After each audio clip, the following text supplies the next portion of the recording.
도움이 되겠습니다. 에스겔 36장. 자, 에스겔 36장은 하나님께서 우리에게 성령을 주시려는 어떤 그런 말씀을 우리에게 하고 있습니다. 그러니까 지금 에스겔서를 쓸 때만 해도, 에스겔 선지자가 있을 때만 해도 이런 이야기는 사실 좀 독특한 얘기죠. 그러니까 에스겔은 이해를 못하는 이야기입니다. 에스겔이나 그 이스라엘 민족은 좀 하나님께서 뭘 얘기하시는지 이해를 잘 못해요. 그런데 에스겔 36장에서 보면 우리 시대에 예수 그리스도 이후에 성령께서 우리 이 땅에 오셔서 하시는 어떤 사역들, 그것들을 이야기하고 있다는 것을 우리는 좀 이해할 수 있을 것입니다. 그만큼 이제 에스겔 36장의 이야기는 성령의 사역과 우리에게 오시는 그런 이야기를 하고 있고요. 37장에는 여러분 너무 잘 아시는 에스겔 골짜기죠. 거기에 뼈들이 막 사라진다는 이야기거든요. 맞죠? 예. 근데 그거 여러분 실제로 있는 이야기입니까? 아니면은 비유입니까?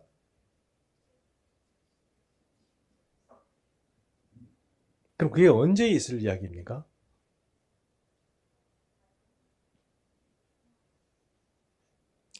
예, 뭐 언젠가 있겠죠. 근데 그게 어느 시대냐? 우리 시대를 조금 지나면 이제 있을 이야기라고 생각합니다. 그런데 그게 실제로 하나님께서 그 이스라엘 민족을 그렇게 만들겠다는 말씀이신지, 아니면 그게 이제 그 지금 죽어서 널브러져 있는 그런 이스라엘 민족을 비유로 그렇게 말씀하시는지, 그건 잘 모르겠어요. 그건 잘 모르겠어요. 그렇게 자신 있게 얘기하는 분들도 잘 없고, 저도 그거는 솔직히 좀 잘 모르겠어요.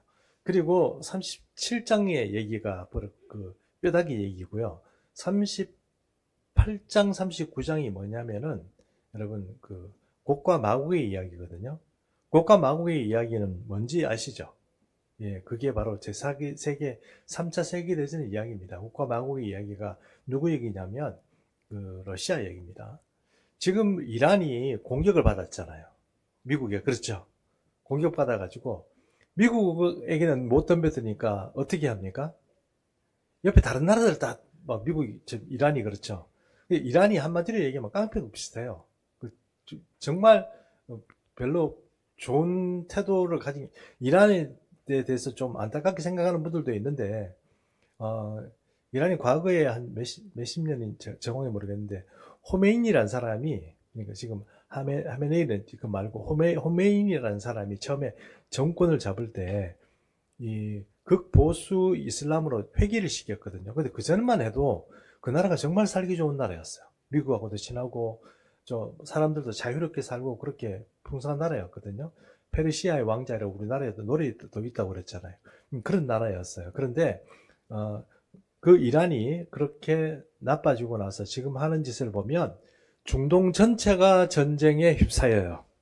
이게 종말의 현상 중에 하나거든요. 그런데 여러분, 이란이 지금 막 다른 나라들 막 끌어들이고 이래가지고 전쟁에 막 끌어들이고 이렇게 있는데, 그 이란보다 사실은 이란이 그 모든 테러 세력의 배후잖아요. 그러니까 뭐 공격하는 미국 공격 테러하고 그다음에 그 이스라엘 테러하고 자유세계에서 지금 뭐 프랑스 이런 데서 테러하는 그 테러 조직의 배후가 사실 이란이거든요. 지금 하는 짓 보면 알겠죠. 이란입니다. 근데 그 이란의 배후에 누가 있는지 아세요? 큰 형님이 따로 있어요. 누굴까요? 그 러시아예요. 러시아가 지금 우크라이나 전쟁을 하고 있잖아요. 조금 있으면 폴란드 때립니다. 폴란드 때리면 전 유럽이 러시아하고 전쟁해요. 그러면 사람들이 이렇게 얘기해요. 러시아가 아무리 그래도 힘이 세도 영국도 있고 러시아 불란서 그러니까 프랑스도 있고 독일도 있고 그런데 그걸 어떻게 이겨요? 이렇게 얘기할지 모르지만 이길 수 있습니다. 왜요? 그 나라들 여러분 지금 요번에 우크라이나 전쟁하고 나서 봤잖아요. 무기가 별로 없어요. 군대도 없어요. 옛날에 우리가 알던 그런 선진국이 아니에요. 근데 러시아는 꾸준히 군비를 생산해낸 나라고 전쟁하면서도 무기를 만들어낼 수 있는 나라예요. 지금 우리가 예상하기에는 이렇게 생각합니다. 우크라이나 조금 있으면 전쟁 져요. 나라 전체가 러시아에 항복하고 폴란드 하고 러시아하고 전쟁 붙으면 우크라이나 정리가 되기도 전에 아마 폴란드를 때리지 않겠나 싶어요. 그러면 폴란드를 도우려고 나토 전체가 달려들더라도 미국 빠지고 나면 여러분 전쟁 안 됩니다. 힘들어요. 계속 전쟁해온 러시아하고 그동안 몇 년이에요. 오랫동안 그 나토란 그 세력 안에서 무기도 안 만들고 그 군대도 안 만들어낸 그 영국, 프랑스 뭐 이렇게 이런 나라들이 어떻게 저 러시아하고 싸워서 이길 수 있어요? 힘들어요. 자, 거기에 배후가 고가 마국이라고 했잖아요. 고가 마국이 누구냐? 러시아입니다. 러시아가 중동 전쟁에 뛰어들어요. 지금까지도 사실은 그 배후에 러시아가 있었어요. 근데 러시아가 직접 막 공격하고 이런 거는 잘 없었어요. 시리아에 뭐 해군 기지나 이런 것들을 만들어 놓은 적은 있었지만 막 그렇게 할 적은 없거든요. 근데 이번 얼마 안 있으면 조금 있으면 전체를 모아가지고 나오는 이야기, 그 이야기가 38장, 39장에 나와요.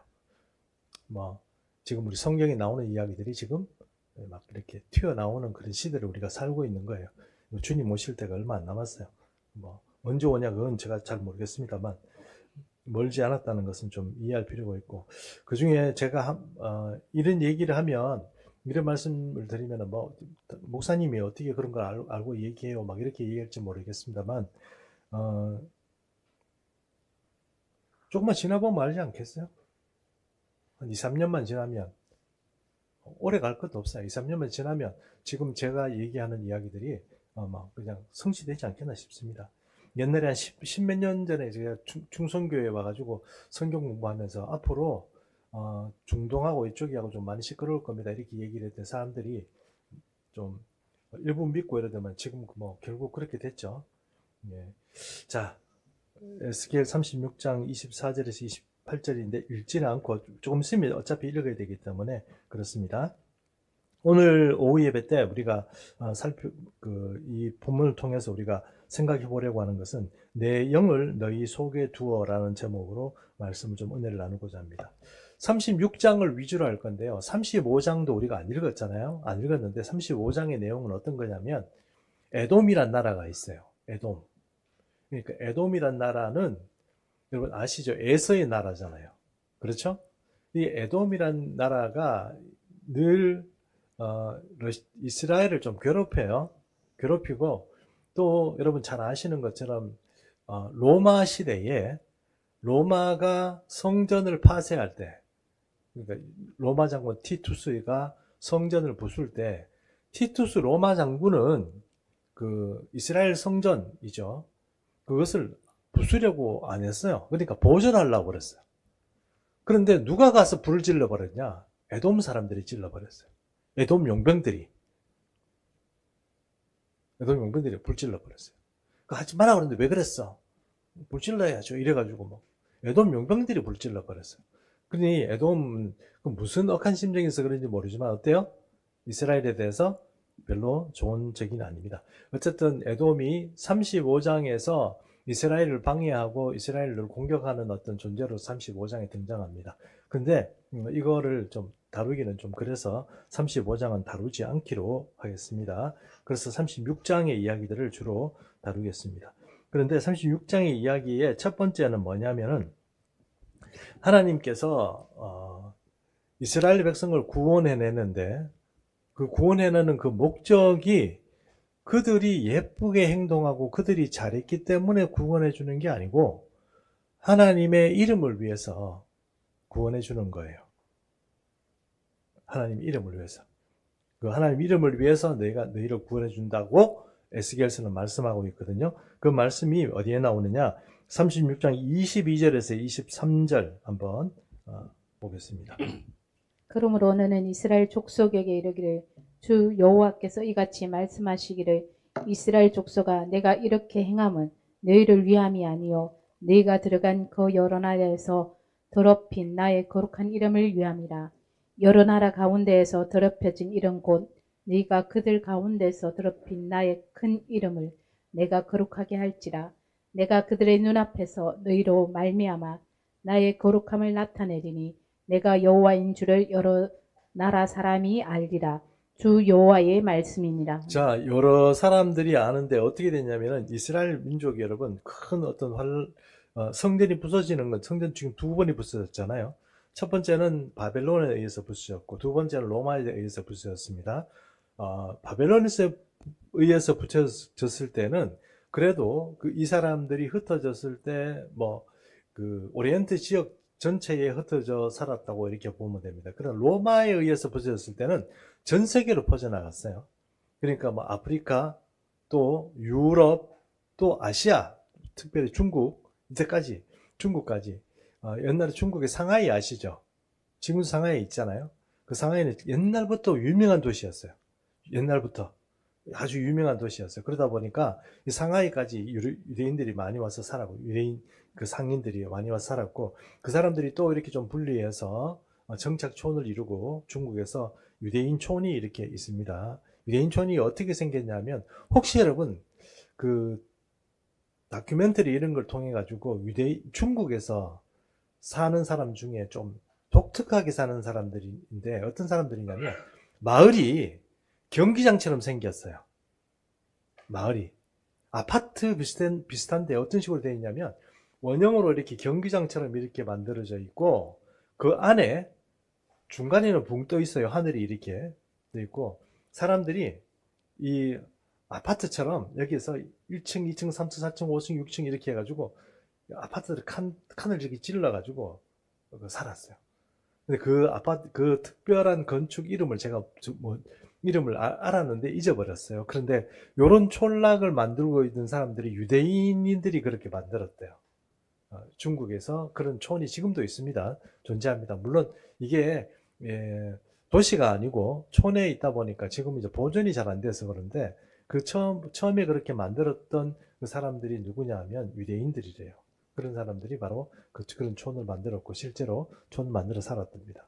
그렇게 만든 이유는 이렇게 큰 경기장 같은 그런 어떤 외부 테두리를 하고 있으면 외적이 쳐들어오거나 아니면은 그 날씨 때문에 좀 이렇게 날씨에 좀 기후의 보호를 받기 위해서 그렇게 만들었다고 그렇게 해요. 그래서 뭐 현대적으로 보면 이제 그게 과거에 아파트처럼 그렇게 만들어져 있는 그런 구조를 가지고 있었던 사람들이 중국에서 집을 짓고 살았다. 뭐 그런 얘기를 하는 겁니다. 어쨌든 그런 나라들에서 이 사람들이 이제 하나님께서 회복시킵니다. 고토로 지금 지금 이스라엘 민족이 1948년도 이후에 계속 돌아오고 있는 거 아시죠? 맞죠? 러시아와 또 우크라이나에 살고 있던 유대인들이 안 돌아오고 거기 정착해 살았거든요. 맞죠? 그런데 전쟁이 나가지고 어떻게 해요? 돌아오는 거예요. 네, 돌아옵니다. 그리고 2차 세계대전 때 러시아에 의해 가지고 많이 이제 고생을 하다 보니까 사람들이 많이 돌아왔습니다. 그리고 영국에도 지금도 영국에 보면 수도권 쪽에 그 유대인 정착촌이 있어요. 지금도 보면은 저번에 이렇게 제가 말씀드렸죠. 그러니까 초정통파 유대인들이 살고 있는 그런 마을들이 있었어요. 근데 거기에 사람들이 많이 줄어들었대요. 거기서 사역하는 한인 목사님이 있었어요. 유대인 사역을 하는. 그 목사님도 그걸 이제 교회를 넘겨주고 다른 사역을 하신다고 그래요. 왜 그러십니까? 물어보니까 많은 유대인들이 돌아갔대요. 이스라엘로. 그렇게 많이 돌아갔대요. 그래가지고 그 마을에 별로 이제 유대인들이 별로 없는 거예요. 그래서 사역하기가 힘들어서 관뒀다고 그런 얘기를 하는 걸 봤어요. 근데 결국은 유대인들이 많이 유럽에 있던 유대인도 돌아가고 지금 그 북유럽에 있던 그러니까 우크라이나 그리고 러시아에 있던 유대인들도 많이 돌아갔어요. 지금 제일 유대인들이 외국에 제일 많은 데가 어디예요? 미국이죠. 한 700만 정도가 살고 있다고 그래요. 그 이스라엘이 한 800만 정도. 지금은 조금 이제 더 바뀌었을 겁니다. 700만 정도 살고 있는데 우리 교회가 지원하는 데이비드 정성 교사님이 원래 이스라엘하고 그 텍사스 쪽에 교회가 있거든요. 텍사스 쪽에 있는 그 왔다 갔다 하면서 섬겼는데 지금 하나님께서 뉴욕으로 가라고 그랬대요. 그래가지고 뉴욕에 가서 유대인 청착촌이 있다고 그랬잖아요. 뉴욕에. 거기 가서 지금 사역을 하고 있어요. 하고 계시는데 깜짝 놀랄 일은 월세 조그마한 스튜디오 방요 조그만한데 뭐 이렇게 별로 이렇게 뭐 한 칸짜리 있잖아요. 우리가 스튜디오라고 그러잖아요. 한 칸짜리 방인데 우리나라 돈으로 한 500만 원 월세가. 네. 거기 어떻게 살아요? 월세가 500만 원이래요. 서울보다 조금 더 한 나라가 뉴욕 아니겠습니까? 예, 그렇대요. 지금 그 뉴욕 사람들이 이제 돌아갑니다. 자, 그렇게 결론적으로 얘기하면 지금 미국에 있는 사람들 언젠가는 돌아갑니다. 어떻게 하면 돌아갑니까? 괴롭혀야 돌아갑니다. 그러니까 미국이 유대인들에 대해서 적대적이 되고 지금도 사실 좀 적대적이잖아요.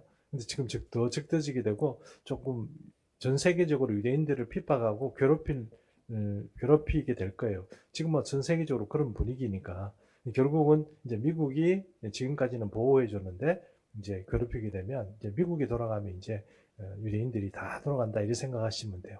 결론적으로 얘기하면 하나님께서 이렇게 사람들을 다 돌이킵니다. 그것은 겉보기는 괴롭히는 것 같지만 사실은 하나님께서 자기 백성들을 유대 이스라엘을 다 모으기 위해서 그렇죠. 그렇게 왜냐하면 성경이 그렇게 말하고 있기 때문에 그래요. 근데 그 모으기 위해서 하는데 걔들이 예뻐서 모으는 게 아니고 뭐예요? 하나님께서 약속하셨기 때문에 모으는 거고 또 그렇게 흩어져 가지고 유대인들이 또 이렇게 하나님과 유대인에 대한 이미지를 굉장히 나쁘게 해놨잖아요. 그런 걸 하나님께서 다 복구시키겠다 하는 것이 요 얘기입니다. 이해하셨죠? 예. 그럼 더 이상 뭐 더 설명할 필요가 없을 것 같습니다. 자, 그 다음에 두 번째 주제는 뭐냐면 이 내면의 혁명을 일으키겠다는 거예요. 그러니까 성령을 줘가지고 사람들의 마음을 이렇게 내면의 혁명을 일으키겠다는 거예요. 근데 이 과정이 세 개가 있습니다. 회개시키고 그 다음에 또 마음을 부드럽게 하고 거기에 성령 주시고 이렇게 성령을 주셔가지고 하나님을 따르는 백성 만든다는 거. 요 단계가 있거든요. 이게 오늘 우리가 읽었던 본문입니다. 자, 그래서 그거를 한번 보도록 하겠습니다. 첫 번째, 맑은 물로 씻어주겠다. 뿌려서 씻어주겠다. 에스겔 36장 24절에서 25절. 내가 너희를 여러 나라 가운데서 인도하여 내고 여러 민족 가운데서 모아들이고 고국 땅에 들어가서 맑은 물을 너희에게 뿌렸어 너희로 정결하게 하되 곧 너희 모든 더러운 것에서와 모든 우상 숭배에서 너희를 정결하게 할 것이며. 자, 물을 뿌립니다. 물을 뿌리는데 말 그대로 우리 샤워 시킨다 이 말이죠. 씻긴다 이 말 아닙니까?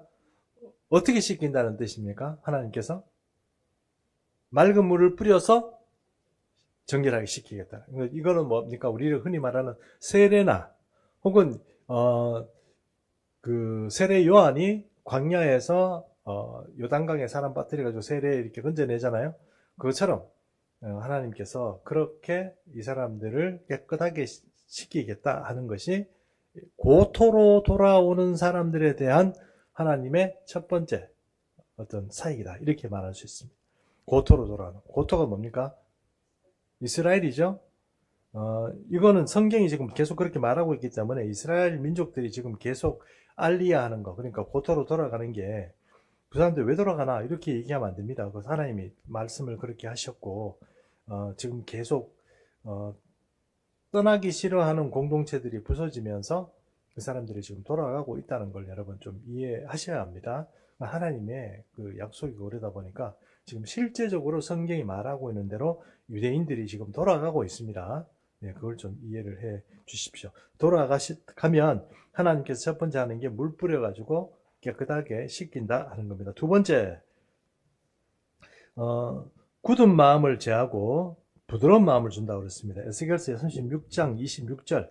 또 새 영을 너희 속에 두고 새 마음을 너희에게 주되 너희 육신에서 굳은 마음을 제거하고 부드러운 마음을 줄 것이며. 굳은 마음이 어떤 겁니까? 강팍한 마음이죠. 하나님을 거부하는 마음 이런 거 아니겠어요? 네, 그런 마음들을 제거해버리고 부드러운 마음, 또 하나님을 영접하고 하나님의 뜻에 순종하고 따라갈 수 있는 그런 마음들을 하나님께서 주시겠다. 새 마음을 주시겠다 이 말입니다. 예, 그 다음에 세 번째, 내 영을 너희 속에 주겠다 이랬습니다. 에스겔 36장 27절.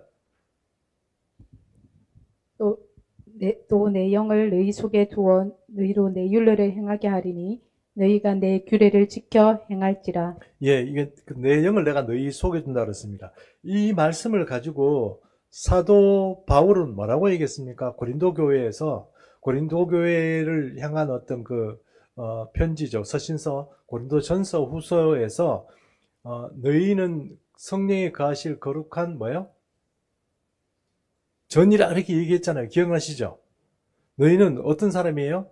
성령에 거하실 거룩한 전이다 이랬습니다. 그게 고린도 전서에 2번, 그리고 고린도 후서에 1번입니다. 고린도 전서 3장, 6장, 고린도 후서는 제가 기억이 잘 안 나요. 6장이 쉽습니다. 이렇게 우리가 성전이라는 것을 얘기해요. 그 성전은 어떤 거냐면 성령이 거하시는, 성령 하나님이 거하시는 그런 전이다 하는 겁니다. 그게 어떻게 사도 바울이 그런 이야기를 하느냐? 바로 이 말씀 때문에 그래요. 하나님께서 회복시키고 고토로 돌아온 사람에게 뭘 준다? 성령을 그 속에 줘서 성령에 따라서 자기들이 순종하며 살 수 있도록 그렇게 해줍니다. 율법을 따라서 하는 것이 아니고 성령의 소욕을 따라서 살아갈 수 있도록 그렇게 해주겠다 하는 것이 바로 하나님의 약속이다 하는 것입니다. 자, 그 다음에 또 이렇게 하나님께서 그 백성들을 그렇게 한다는 얘기고, 그 다음에 또 이제 고토를 회복시켜 주는 거예요. 지금 전쟁이 휩싸여가지고 난리죠. 난리고 원래 하나님께서 아브람, 그리고 이삭, 야곱, 그 다음에 모세, 그리고 또 모세, 그리고 또 에스겔서에도 지금 아직은 안 나왔지만 에스겔서에도 약속하고 있는 그 땅을 보면 그 경계가 어떻게 되어 있냐면은 이 이스라엘 땅의 밑에는 애굽 시내입니다. 애굽 저 나일강까지라 하는 게 아니고 그 사하라 사막이 아니고 그 시나이 반도 들어가기 전에 그 밑에 조금 시내가 크지는 않습니다. 애굽 시내라고 있어요. 애굽 시내가 있는데 그 애굽 시내가 밑에 경계입니다. 왼쪽은 어디가 경계예요? 왼쪽. 바다가 경계죠. 지중해가 경계입니다. 오른쪽은 어디가 경계예요? 요단강이 경계입니다. 요단강이 네? 경계고, 그럼 저 위쪽은 어디가 경계예요? 북쪽은. 큰 강까지가 경계예요. 큰 강. 큰 강이 어디예요? 유프라테스 강이에요. 그러면 지금 보면 거기 시리아도 있고 또 이라크도 있고 또 터키도 일부 있고, 그리고 그 유명한 쿠르드족 있죠. 쿠르드, 지금 이란 쳐들어가는 쿠르드족 있죠. 신문을 안 보시나 봐요. 쿠르드족도 살고 있는 그 땅의 일부분들이 지금 다시 하나님께서 약속하신 땅에 다 들어가게 돼 있어요. 이게 역사적으로 딱 한 번 성취된 적이 있는데, 그게 다윗 시대에 솔로몬 왕 시대까지 요렇게 한 번은 이 성경이 말하고 있는, 하나님께서 말하고 있는 모세 시대, 아브라함 시대, 그리고 또 에스겔까지 말하고 있는 그 땅을 정확하게 회복한 적이 이 다윗 왕 시대 그리고 솔로몬 시대 때 이렇게 회복한 적이 있어요. 그 이후에는 다 뺏겨가지고 다시 지금 형태는 여러분 어떻습니까? 조그만하죠? 경상북도만 하다고 그러던데, 예, 그만한 땅을 지금 하고 있습니다. 그런데 회복하겠죠? 그게 하나님 약속이잖아요. 그죠? 맞죠? 에스겔 땅 이야기는 좀 뒤에 또 나옵니다. 그런데 하나님께서 그 땅의 이야기로 고토를 회복시키겠다는 얘기가 또 오늘 36장에 나오거든요. 고토 회복을 시키는데 이 땅을 에덴 동산 같이 만들어 주겠대요. 에스겔 36장 35절에서 36절. 사람이 이르기를 이 땅이 황폐하더니 이제는 에덴 동산같이 되었고 황량하고 적막하고 무너진 성읍들의 성벽과 주민이 있다 하리니 너희 사방에 남은 이방 사람이 나 여호와가 묻어진 곳을 건축하며 황폐한 자리에 심은 줄을 알리라. 나 여호와가 말하였으니 이루리라. 예, 나 여호와가 말하였으니 이루리라.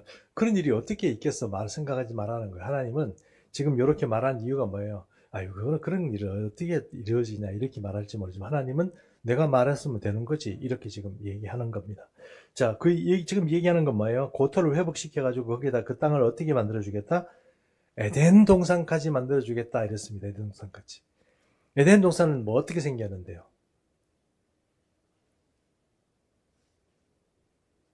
가보지 않아서 아는 사람이 아무도 없습니다. 아는 사람이 아무도 없지만 성경에서 말하는 에덴 동산에처럼 수목이 우거지고 새들도 놀고 그리고 사자들이 어린 양과 뛰놀고 어린애는 독사굴에 손 놓고 장난쳐도 물지 않는 세계, 사막에 꽃이 피고 강이 흐르는 세계, 그런 세계를 하나님께서 이스라엘 땅에 만들어 주시겠다 하는 약속, 그 약속을 지금 하고 있습니다. 그렇죠? 예. 목사님 그걸 어떻게 아세요? 이렇게 얘기하면 여러분, 에덴 동산처럼 만들어진 적이 있어요, 그 땅에? 한 번도 없어요. 그 에덴 동산도 만들어진 적 없어요. 지금 만들어지겠죠. 이건 약속이라는 뜻이에요. 그러므로 우리가 이거 약속이구나 하는 것을 알 수 있잖아요. 그리고 이제 마지막 본문을 하나 보려고 그러는데요. 이렇게 하나님께서 회복시켜서 성령도 주시고 사람들도 새로운 사람으로 만들고 살기 좋도록 땅도 만들어주고 이렇게 한다는 그거 너희가 가만히 있어도 만들어 주시겠다고 한 게 아니고 기도해야 주겠다 하신 약속이 있습니다. 자, 에스겔 36장 37절. 주 여호와께서 이같이 말씀하셨느니라. 그래도 이스라엘 족속이 이같이 자기들에게 이루어 주기를 내게 구하여야 할지라. 내가 그들의 수요를 양떼같이 많아지게 하되. 자, 37절에서 말하고 있는 것처럼 하나님께서 이스라엘 백성들에게 약속한 거 있죠. 에스겔서 지금 오늘 얘기하고 있는 거 있잖아요. 이것도 이스라엘 백성들이 구해야 하는 거예요. 기도해야 하는 거예요. 우리는 가만히 있으면 하나님 하시겠다 그랬으면 하시겠지. 이게 아닌 거죠. 우리에게도 마찬가지입니다. 우리가 다 사실은 하나님으로부터 소명을 받습니다. 소명을 받는데 그 소명이 왜 안 이루어지냐고 자꾸 주님께 따지면 곤란합니다. 이루어지게 해달라고 어떻게 해야 돼요? 기도해야 합니다. 기도해야 됩니다. 내게 어떤 소명이 있고 사명이 있고 어떤 그런 게 있으면 하나님께 기도해야 돼요. 하나님께서도 너는 앞으로 내가 어떻게 하겠다. 만약에 이렇게 말씀하셨다 그러면 그것을 어떻게 이루느냐? 내가 하나님께 구하고 기도함으로써 이루는 겁니다. 가만히 있으면 해주시겠다고 해놓고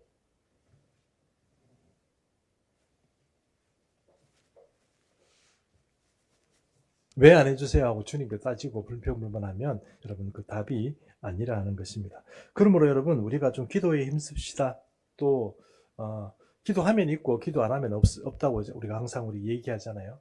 기도를 하십시오. 기도하면 얻습니다. 그리고 처음에는 조금 힘듭니다. 기도가 어느 정도 수준에 올라가야 그 기도가 힘이 있거든요. 기도가 처음에 시작할 때 마귀가 누릅니다. 기도 못하도록. 그래서 그것을 이겨내야 합니다. 이겨내야 우리 기도 용사들이 다 됩니다. 우리 교우들은 기도 좀 열심히 하시고, 말만 좀 이렇게 하면 기도가 되겠다 생각하지 말고, 기도가 진정 힘이 있도록 그렇게 해야 됩니다. 오늘, 하나님도 이 에스겔 선지자의 말씀을 통하여서 나라를 다시 회복하고 하나님의 어떤 프로젝트 자체를 다 이렇게 성취하는 일에도 기도하라고 그렇게 명령하잖아요. 그럼 우리 개인적인 일도 그렇고 모든 일에도 그렇고 하나님께서 우리에게 주시는 것은 기도함으로써 우리의 일, 그것은 기도함으로써 일을 성취하는 겁니다. 그러니까 기도 이렇게 좀 열심히 신경 쓰시고 365 중보기도도 좀 하시고 기도에 좀 애를 쓰십시오. 그러면 이 정보를 수집하고 듣고 우리에게 아는 그런 기독교인이 아니고 기도함으로써 뭔가 파지티브한 공격적이고 뭔가 이렇게 성취해내는 그런 어떤 그리스도인이 됩니다. 그래서 뭘 아는 지식 뭐 된다더라 믿으면 한번 된다더라 이렇게 아는 그런 게 아니고 믿어서 만들고 믿어서 성취해내고 기도해서 성취해내는 그런 그리스도인이 되겠다는 겁니다. 나라도 마찬가지고 모든 게 우리의 기도에 달려 있습니다. 주님은 우리가 기도하면 꼼짝 못하고 들어주셔야 됩니다. 그것은 왜 그러냐면 그 기도에 대한 응답도 주님의 약속이기 때문에 그렇습니다. 나라 걱정하고 또 정치인들 자꾸 비판하고 그러지 말고 나를 위해서 기도하시면 됩니다. 그러면 주님께서 바꾸어 주십니다. 그리고 교회를 위해서도 마찬가지고 또 여러분의 개인적인 삶을 위해서도 기도하시면 여러분이 그 인생은 반드시 성공하게 되어 있습니다. 그렇게 이해해 주셨으면 좋겠습니다. 자, 오늘 여기